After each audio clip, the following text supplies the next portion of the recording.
let's chat. Feel me? Let's talk. Let's watch some videos. I'll probably play Valorant first. Play some Valorant, and I'm gonna hop on maybe some GTA. Feel me? I don't have Modern Warfare 2 yet, Slayer. I'm waiting for it to come out. I'm definitely gonna hop on that. Feel me?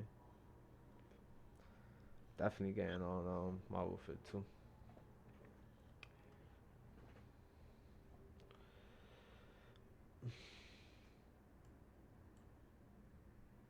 So the Lil Yachty diss track, Yachty had dropped like a remix to Take Hate the Race, right? And he said DDG in it.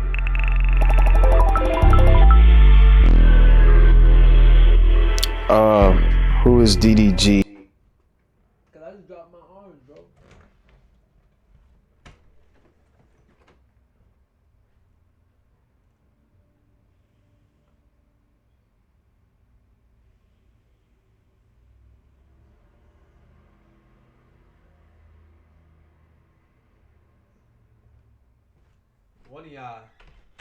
One of y'all wanted that orange, bro. One of y'all niggas wanted that orange. One of y'all, bro. Oh, that shit fell. My breakfast. The DDG is an entertainer, artist, business owner, entrepreneur, valedictorian. It's very, very essential that I say that, and a great person. Growing up in Michigan was rough. You know, I had a tough upbringing. Wasn't raised from a family with a lot of money at all. I'm a first generation college student. So, you know, I kind of had to learn a lot of stuff on my own.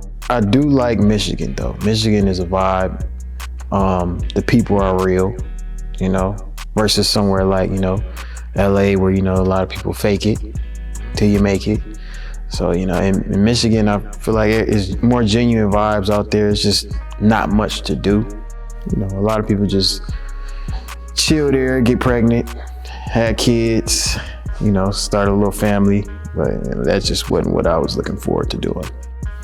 Start the day with Cheerios Oat Crunch Almond. Topped with oats and sliced almonds, it has all the crunch they'll crave. And that Cheerios energy from whole grains to help keep the whole family going. Cheerios Oat Crunch Almond, also available in cinnamon and oats and honey. Keep crunching. The transition from Michigan to LA was pretty easy. It was difficult in terms of like, cause I was in college when I decided I wanted to live out here. Like 2016, around my birthday, I took my first trip to LA and I just never came back. But at the time in college, I was making a lot of money on YouTube. So I was like, you know, it wasn't like, it was like, I couldn't afford it. So I came out here and financially I was good. So before I dropped out of college, I was asking my friends that's in college and I was like, damn, how much money would you need to make for you to drop out of college? And they was like, man, if I was making $8,000 a month, I'm out of here. I'm like, damn. I'm looking at my little YouTube check. I'm like, damn, I'm making 15, 20 right now, and I'm a college student in a dorm, you know? So I'm like, damn, maybe I'm wasting my time here. And then it got to a point where I skipped class for like 3 weeks straight. And I'm valedictorian. You know, I'm all about school. I love school. I love all the subjects. Math is my favorite. But that's what you think leaving high school. You think college is gonna make you the richest person. That's the only way. But in reality, I feel like, you know, nowadays you don't really need a full bachelor's degree, master's degree in anything to make a lot of money. I decided to take music seriously, I was saying like 2017. Our phones, bro. Is when I really decided, you know, I'm gonna try to really do music. Just cause I was doing like diss tracks and stuff on YouTube, just for the money, really, to be honest. And it was, you know, it was hitting, I was getting tens of millions of views. So I'm like, okay, let me try some real music. And then what happened with YouTube, they had like a little ad-pocalypse, they call it. They lost a lot of money on YouTube. A lot of advertisers pulled out. So the money cut like 80%. I went from making like 50,000 in a month to making like 8. I'm like, oh, this is spooky. Let me go ahead and start rapping. So then that kind of pushed me to do it. I've always been thinking about it, but that kind of made me snap into reality and really want to take it serious. Yeah, my love for music definitely started from my dad. He engineered for local artists in Pontiac, Michigan. So we had our own little home studio in the basement. So me and my brothers, we'd go down there and make little songs. I got songs from when I was like 6, 7 years old. They gone now because the computer is like, I don't know where it's at, but it's like very, very old songs. We just go in there and mess around with each other and just make music together.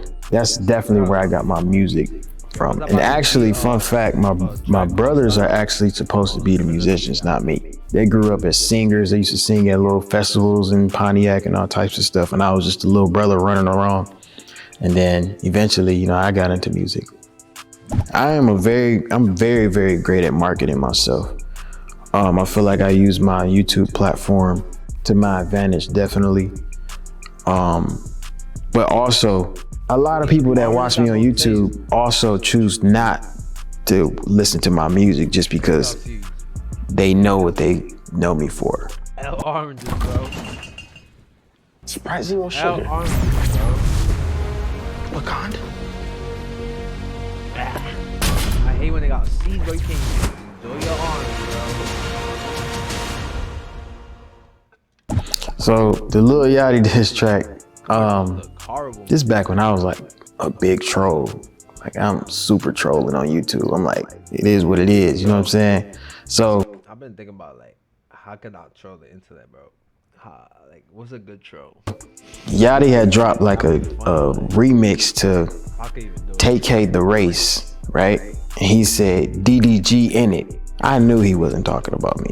I knew for a fact he wasn't talking about me, but I made a video. I'm just so genius with the marketing and the strategy at this time. I'm like, okay, bet. I'ma act like Yachty just shouted me out everything. Made the video saying Yachty shouted me out, woo. So all my fans go telling Yachty, oh, thanks for shouting DDG out, woo. Then Yachty tweeting, he was like, I don't even know who the hell DDG is. So then I'm like, okay, bet. Then I'm gonna do a little diss track, cause I was just dissing everybody. Like I was just doing it cause it was hitting. It was getting hella views and shit, but it was all just some YouTube shit. I talked to him in the DM and all that. Then we ended up making a song together called Rule Number 1. Notable moments from It's Not Me, It's You. I feel like the whole project is a moment. I feel like it's cohesively a great project. Like I like it. I get reviews every day, no misses. Like I look, they like every song on the project, and I'm digging a little deeper in there. Like I sometimes I be a little skeptical or a little standoffish from like talking about certain situations in my life. Yo, music wise, like this guy right here, DDG, bro, he really pushed me, bro. Like he don't know, but he pushed me, bro. Like for sure. Cause these days, like the internet is ruthless. Like you can tell somebody, my grandma just got hit by a car. They figure out how to make a joke out of that. You know what I'm saying? So it's like, I kind of be a little skeptical about digging deep, but I feel like on this album, I dug a little deeper. Typically, no, actually, well, I just got off tour last year, a 3-month tour. It was like the longest tour I've ever been on in my life. I don't know how Kevin Gates do it. It was my first like supporting act tour. So, I'm going out there and performing for new fans and stuff. So I'm on the road for about 3 months. I got my little home studio. I figured out how to engineer myself, record myself. So I just take it out of the bus. Actually, one of the songs, Love Myself, featuring Kevin Gates, I recorded it on the back of my bus. And the generator was like super duper loud. So I had to re-record it. But like a lot of my songs, I recorded them in the hotel room, just plug up and just press record. Elon Musk was just like it's just a vibey song. I was just in the studio. Now I gotta start all over again, bro, cause the ambulance fucked up my fucking bar, bro. That'd be the worst. With my homies, and I was just vibing out, listening to beats, and then I heard that beat, and I'm like, oh, this sound like some cool shit. And this at this time, I'm like on my space shit. Like I'm into space and like aliens and stuff like that. And Elon Musk was just trending everywhere for all these different reasons. And I just drew inspiration from it. If I had $1 billion, I think I would try to like buy a bunch of land and build a city. My own little DDG city or something. I'd be doing crazy, weird stuff. But you never know. I don't know how Elon must be living in real life. So he probably got his own little shit too. I mean, he throwing spaceships in the air. So, I mean, if I was a billionaire, I'd be doing the same shit. Woo Up is a superstar. I feel like my nephew is gonna be 10 times more popular than I will ever be. He's very, very smart. Like even as a 2-year-old, we always talked to him like he was like an adult. Even when he was 2, like we'd talk to him, we don't say Google Gaga or nothing to him. So he understood words like at an early age, around like the age of 3, he having full conversations with adults. So it's like, now that he's 6 years old, he's just way more advanced than the average 6-year-old. So like when I do like videos with him or like little YouTube videos or something, he telling me ideas. And don't forget to do the thumbnail. We gotta do this. I can bring Wu up here right now and I could be like, all right, we finna do a Q&A or something, or we finna do this, and then somebody gonna come in here and try to kidnap you. He will play along with the kidnapping. And he would act out, he ad-lib everything with no script, no nothing. He just know what to do. But that's how he been around. He been around us like making videos, and you know, his dad do YouTube. My whole family be on YouTube, so it's like, that's all he be around. I feel like he gonna be a musician or actor, or comedian, something in the entertainment world. I don't think Wu Up should even waste time trying to be a lawyer, doctor, none of that. He got like crazy talent to really entertain people. And I every day I get on TikTok, I see a video with 10+ million views on it of him. Balancing all these different platforms and stuff is definitely a difficult task, but it's kind of just motivating. It's like I feed off of work. That's all I want to do is work. If I'm not working, I feel like I just don't feel right, you know?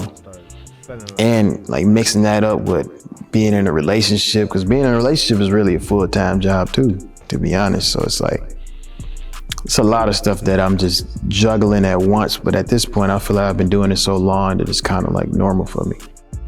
A message I would like to leave my fans with is, I'll never give up. I continue going, continue pushing.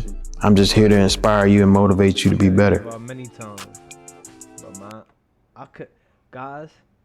I could have gave up a lot of times. Feel me? I could have gave up a lot of times. I used to stream on P4. My P4 started acting funny. Then started streaming on the P5 for a little bit, but it wasn't even my P5. You know what I'm saying? It wasn't my P5. And then, you feel me? I couldn't use that no more to stream. So I was not streaming for so long. And then I just tried to stream on my P4 that one time. My niece was in here. And I streamed there. And then I got my laptop. So, word. I definitely did not give up, bro. So don't give up. That's a fact. Even though I'm not here with 1 million people or 1,000 people watching, it don't matter. I'm gonna act like there's 1,000 niggas in here. You heard? Ear.